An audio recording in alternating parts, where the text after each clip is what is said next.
This past week, Wisconsin Governor Jim Doyle slashed funding for legislation that he signed into law this past summer. This law would require sexual predators to be actively tracked by global positioning satellites.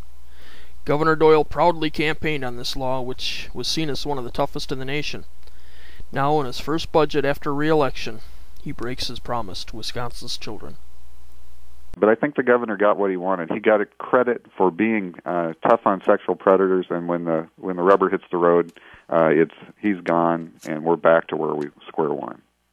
Do you remember last July when the governor sat down and signed legislation that provided for the lifelong monitoring of serious violent sex offenders? Under this legislation, which Governor Doyle said in front of the television cameras that he supported, under this legislation, violent sex offenders would have to have GPS monitoring for the rest of their lives so that we could keep track of them. They would be out there, in the communities, on the streets, but at least we would be able to track them. And this was signed into law last July, but, and now joining me on the line is State Representative Jeff Stone, but the governor has done another one of his classic reversals, hasn't he? Yes, Charlie.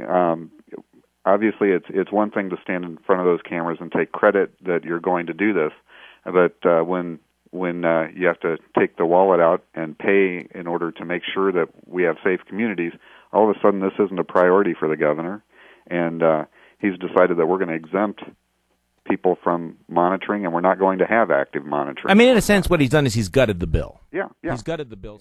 It is interesting, and I'm glad that Jeff Stone made that point.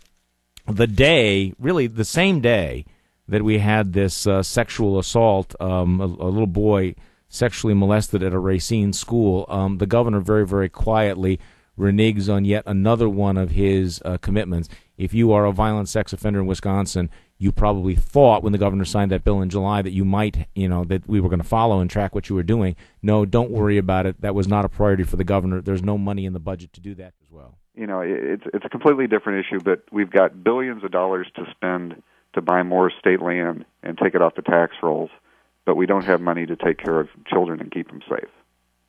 Well, that's not off topic. Actually, that's a very interesting point. The story today is the governor wants to spend an additional $1.6 billion buying up more land. That's apparently a more urgent priority than making sure that we are able to monitor violent, freed sex offenders. Phony. And what a bill of goods. The voters of this state were sold last year.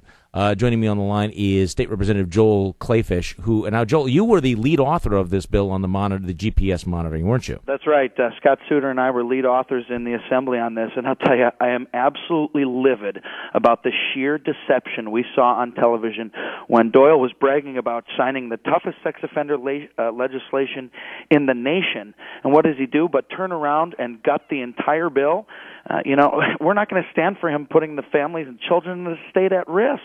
But under law, who would be monitored? What kind of every sex offender, or just a certain class of sex offenders? We are talking about child sex predators. Anyone convicted of a first-degree child sex act. Really, the worst of the worst. The worst of the worst, plus the 980 people, the type like Billy Ray Morford. Under Doyle's scam of a plan in the budget, he wouldn't even be tracking Billy Ray Morford. It's Billy Lee, right? Billy Lee. Yeah. When he needed to run for re-election, he signed a Get Tough law for GPS tracking of sex offenders. This is during his first term, Mr. Tough on Crime. But that was obviously a campaign ploy because he's not really serious about tracking sex offenders. He claims, too, we need 122 new state workers to monitor sex offenders using GPS. That's absolutely crazy. Absolutely ridiculous beyond belief. It is just his way of expanding government more for no intensive purposes. We had hearings on this, and we heard over and over, there are companies out there who do this monitoring for several states who already have it in place, and they've got it down. The software is already made. You can access it on any computer that gets the internet. You rent or lease the monitoring unit for $8 to $10 a day, and included in that price, they've got monitoring centers that set up the exclusion zones and, in essence, monitor your state's sex offenders.